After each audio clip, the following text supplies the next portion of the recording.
Hello all, welcome back to our channel. எல்லோரும் எப்படி இருக்கீங்க? நல்லா இருக்கீங்களா? நானும் ரொம்ப சூப்பராக இருக்கிறேன். நிறைய பேர் லாங் வீடியோ போடுங்க அப்படின்னு சொல்லிட்டு கேட்டுக்கிட்டே இருந்தீங்க. எடுக்கிறதுக்கு ரொம்ப லேசியாக இருக்குது எனக்கு. வீட்டு வேலை செஞ்சுக்கிட்டே வீடியோ எடுக்கணுன்னா ரொம்ப டென்ஷனாக இருக்குது. ஸோ அதனால தான் லாங் வீடியோ அப்லோட் பண்ண முடியல. முடிஞ்ச அளவுக்கு ஷார்ட்ஸ் அப்லோட் பண்ணிகிட்ருக்கேன். இந்த வீடியோ பார்த்திங்கன்னா நம்மளுடைய விநாயகர் சதுர்த்தி அன்னைக்கு நம்ம வீட்டில் என்னென்னலாம் பண்ணோம் அப்படிங்கிறதான் எடுத்துருக்கிறேன். வேலை செஞ்சுக்கிட்டே வீடியோ எடுக்கணும் அப்படிங்கும்போது ரொம்பவே டென்ஷனாக இருக்குது. பட் நீங்கள் எல்லோரும் ரொம்ப கேட்டுகிட்டே இருந்தீங்களா, சரி விநாயகர் சதுர்த்திக்காவது வீடியோ அப்லோட் பண்ணணும்னு சொல்லிவிட்டு அன்றைக்கி வேலை செஞ்சுக்கிட்டே வீடியோலாம் எடுத்துகிட்டு இருந்தேன். நாள் நைட்டே நான் என்னோடய வேலையெல்லாம் கொஞ்சம் கொஞ்சம் முடிச்சு வச்சுட்டேன். மாக்கோலம்லாம் போட்டு வீடு ஃபுல்லாக க்ளீன் பண்ணி அதெல்லாம் பார்த்திங்கன்னா நாளே நான் முடிச்சு வச்சுட்டேன். அதனால் மார்னிங் கொஞ்சம் எனக்கு எந்த வேலையும் இல்லை. எந்த வேலையும் இல்லைன்னு சொல்ல முடியாது. என்னோடய வேலையெல்லாம் பொறுமையாக செஞ்சுக்கிட்டு இருந்தேன் நான். பிள்ளையார் நாளே செவ்வாய்க்கிழமை ஃபஸ்ட் நாள், புதன்கிழமை தான் நமக்கு விநாயகர் சதுர்த்தி. செவ்வாய்க்கிழமைக்கே ஹஸ்பண்ட் நைட்டு போல் பிள்ளையார் சிலை வாங்கிட்டு வந்துட்டாங்க. வாங்கிட்டு நாங்கள் அப்படியே வெளியே தான் வச்சுருந்தோம். மார்னிங் ஆரத்திலாம் கட்டி உள்ளே அழைச்சிக்கலாம் அப்படின்னு சொல்லிட்டு பழங்கள்லாம் வாங்கிட்டு வந்துட்டாங்க. பிள்ளையாருக்கு கொடை இலை எல்லாமே வாங்கிட்டு வந்துட்டாங்க. பூஜைக்கு தேவையான எல்லாமே வாங்கிட்டு வந்துட்டாங்க. இந்த எருக்கம்பூ மாலை மட்டும் வாங்கிட்டு வரலையா, சரி அப்படியே கீழே இருக்குது, நம்ம வீட்டுக்கு கீழேயே இருக்குது. துளசி நிறையா இருக்குது. அருகம்புல் மட்டும் கிடைக்கல. அது மட்டும் இந்த டைம் மிஸ் ஆகிடுச்சி. நான் மார்னிங் தூங்கி எழுந்திரிச்சதும் பார்த்திங்கன்னா கீழே போய்ட்டு தண்ணி பிடிக்க போவேன். குடிக்கிறதுக்கு தண்ணி பிடிச்சிட்டு வருவேன். வாசல்லையும் கோலம் போட்டு வந்துடுவேன். ஸோ இன்றைக்கும் அதே மாதிரி தான் கீழே போய்ட்டு தண்ணி பிடிச்சிட்டு வாசலில் கோலம்லாம் போட்டுட்டு அப்படியே எருக்கம்பூ நிறைய இருந்துச்சு, அதையும் பறிச்சுட்டு துளசியெல்லாம் பறிச்சுட்டு வந்ததும் அப்படியே மேலே என்னோடய வேலையெல்லாம் பார்த்துக்கிட்டு இருந்தேன். அதுக்கப்புறம் சாமி கும்பிடணுமேன்னு சொல்லிட்டு டைம் ஆகிடுச்சா, 10:30லேருந்து 11:45 அந்த மாதிரி நல்ல நேரம் இருந்துச்சு. சரி அந்த டைம்லேயே நம்ம அழைச்சிடலாம் சாமி அப்படின்னு சொல்லிட்டு எல்லா வேலையுமே பார்த்துக்கிட்டு இருந்தேன். ஃபஸ்ட்டு சாமிக்கு பூவெல்லாம் கட்டி வச்சுட்டேன். பூ மாலை கட்டி வச்சுட்டு, துளசி மாலை கட்டி வச்சுட்டு, எருக்கம்பூ மாலைன்னு சொல்லிட்டு எல்லாமே கட்டி வச்சுட்டேன். நான் போன வருஷம் ஒரு விநாயகர் சிலை வாங்கியிருந்தேன். அது நான் தண்ணியில் விடவே இல்லை. போன வருஷம் சாமி கும்பிட முடியல அப்படின்னு சொல்லிட்டு தண்ணியில் விடாமல் நானே வச்சுருந்தேன். இந்த வருஷமாச்சும் அதையும் சேர்த்து கரைச்சிடலாம் அப்படின்னு சொல்லிட்டு புதுசாக ஒரு சிலை வாங்கிட்டு பழைய சிலையும் வச்சு சேர்த்தே அபிஷேகம்லாம் பண்ணி உள்ளே ஆரத்தி காட்டி அழைச்சிருந்தேன். 2 சிலைக்குமே பார்த்திங்கன்னா பூவு மாலை அப்படின்னு சொல்லிட்டு தனித்தனியாகவே நான் கட்டியிருந்தேன். ஃபஸ்ட்டு சிலைக்கு நம்ம அபிஷேகம் பண்ணணும். தண்ணி சுத்தமான தண்ணியோ இல்லைனா பாலோ மஞ்சள் அப்படின்னு சொல்லிட்டு நீங்கள் எது வேணாலும் வச்சு அபிஷேகம் பண்ணலாம். பிள்ளையார் சிலை எனக்கு ரொம்பவே பிடிச்சிருந்துச்சு, அழகாக இருந்துச்சு. நான் கொஞ்சம் கூட எதிர்பார்க்கல. ஹஸ்பண்ட் உண்மையாகவே நல்லா சூஸ் பண்ணி வாங்கிட்டு வந்திருந்தாங்க. ஃபஸ்ட்டு சுத்தமான தண்ணியை ஊற்றி நல்லா வாஷ் பண்ணிக்கிட்டேன். அதுக்கப்புறம் ஒரு வாழை இலையில் பிள்ளையார் சிலையை வச்சுட்டேன். என்கிட்ட மண கிடையாதா, அதனால் பெருசாக தாம்பலம் இருந்தால் அதில் வச்சுக்கலாம் அப்படின்னு சொல்லிட்டு என்னோடய சிஸ்டர்லாம் சொன்னாங்க.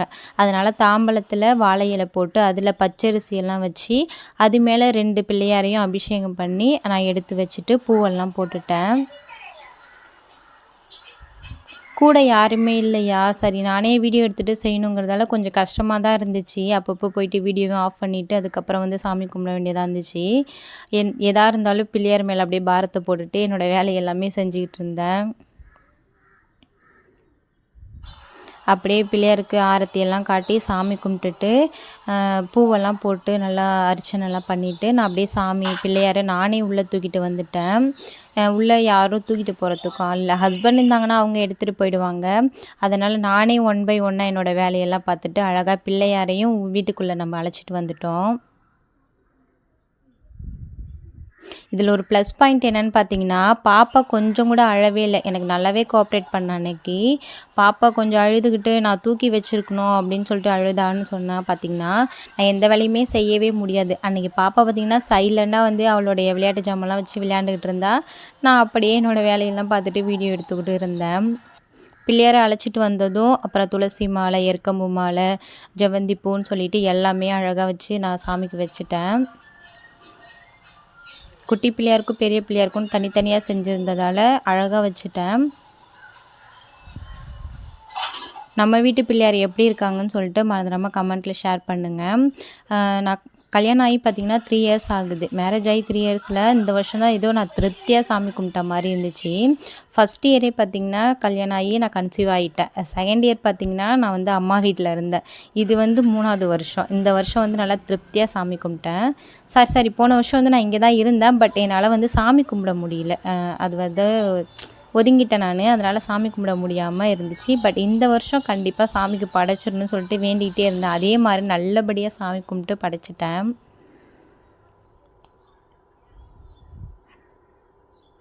அப்படியே என்கிட்ட பெரிய பிள்ளையார் ஃபோட்டோ ஒன்று இருந்துச்சு. அதையும் எடுத்துகிட்டு வந்து பேக் சைடில் வச்சுட்டு, பிள்ளையாருக்கு பின்னாடி சைடில் வச்சுட்டு, பூவெல்லாம் வச்சுட்டு, பூ மேலே கொஞ்சமாக குங்குமம்லாம் வச்சு சூப்பராக கலர்லாம் பண்ணியிருந்தேன்.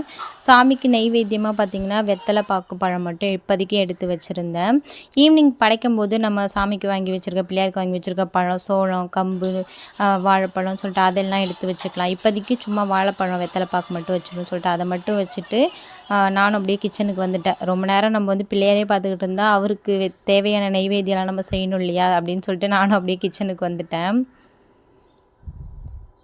கடல வந்து நான் நைட்டே ஊற வச்சுருந்தேன் சுண்டலுக்காக. ஸோ அதை வந்து அப்படியே வாஷ் பண்ணிவிட்டு குக்கரில் வேக வச்சிட வேண்டியது தான். குக்கர் பார்த்திங்கன்னா என்கிட்ட ஒன்று தான் இருக்குது. அதனால் ஒரு வேலையை முடிச்சுட்டு தான் இன்னொரு வேலையை செய்யணும். எந்த பருப்பு வேக வைக்கிறதா இருந்தாலும், சாப்பாடு வேக வைக்கிறதா இருந்தாலும் ஃபஸ்ட்டு ஒன்றா தான் நான் செய்யணும். அதனால் கொஞ்சம் டைம் ஆகிடுச்சின்னு சொல்லிட்டு கொஞ்சம் வேகமாக தான் பறக்க செஞ்சுக்கிட்டு இருந்தேன். மார்னிங் கழுவி வச்ச பாத்திரம்லாம் இருந்துச்சு. அதெல்லாம் வந்து அரேஞ்ச் பண்ணி வச்சுட்டு அதுக்கப்புறம் வந்து நான் சுண்டலையும் வேக வச்சுட்டேன். உப்பெல்லாம் போட்டு சுண்டல் வேக வச்சுட்டு சாம்பாருக்கும் தேவையான பருப்புமே இன்னொரு சைடு வேக வச்சுட்டேன். சுண்டல் வெந்ததுமே எடுத்து கொட்டிட்டு பருப்பையும் வேக வச்சு அதையும் எடுத்து வச்சுட்டேன். பேசிக்காக இன்றைக்கி எல்லாருமே வந்து சாம்பார், வடை, பாயசம் இப்படி தான் செய்வாங்க. நான் வந்து எதுவும் பெருசாக நிறைய ஐட்டம்லாம் செய்யலை. சாப்பாடு, சாம்பார், சுண்டல், அதுக்கப்புறம் கொழுக்கட்டை இதெல்லாம் தான் செஞ்சுருந்தேன். டைம் பார்த்திங்கன்னா ஒரு 12க்கு மேலே ஆகிடுச்சு. மார்னிங்லேருந்தே எதுவும் சாப்பிட்லையா நான். ஸோ நான் கூட விரதம் மாதிரி இருந்து ஃபாஸ்டிங் இருந்திருப்பேன். பாப்பா அப்படி இருக்க முடியாது இல்லையா. அவங்க வந்து விளையாண்டுக்கிட்டு இருந்த நினப்பில் அவங்களுக்கும் சாப்பாடு நானும் கொடுக்கல, மறந்துட்டு என்னோடய வேலையெல்லாம் செஞ்சுக்கிட்டு இருந்தேன். அப்புறம் பாப்பாவுக்கு மட்டும் ஒரு தோசை ஊற்றி கொடுத்துருந்தேன். இந்த தோசைக்கல்லை நாள் தான் வாஷ் பண்ணங்கிறதால தோசையே சுத்தமாக வரல. ஒரு தோசையாவது சுட்டால் போதுண்டான்னு சொல்லிட்டு எப்படியோ ஒரு தோசை சுட்டு பாப்பாவுக்கும் கொடுத்துட்டா அவங்களும் சாப்பிட்டுக்கிட்டு இருந்தாங்க. இப்போ இந்த சைடு சுண்டல் அப்படியே தாளித்து விட்டுடலாமேன்னு சொல்லிட்டு சுண்டல் வெந்ததுக்கப்புறம் அதையுமே வந்து தாளித்து விட்டுட்டேன். பேசிக்காக எப்படி நம்ம தாளிப்போமோ அதே மாதிரி தான். எண்ணெய், கடுகு, கருவேப்பிலை, வரமிளகாய் இதெல்லாம் போட்டுட்டு கொஞ்சமாக கட் பண்ணி வச்சுருக்க ஆனியன் போட்டு நல்லா வதக்கிட்டு இப்போ நம்ம வேக வச்சுருக்க சுண்டலையும் ஆட் பண்ணிட வேண்டியதான். சுண்டல் வேக வைக்கும்போதே உப்பெல்லாம் ஆட் பண்ணதால் இப்போ லைட்டாக போட்டு மிக்ஸ் பண்ணிவிட்டு தேங்காய் துருவல் வந்து நான் போட்டிருக்கேன். தேங்காய் போட்டால் செம்ம டேஸ்ட்டாக இருக்கும். ஸோ அதனால் தேங்காயும் போட்டிருக்கேன்.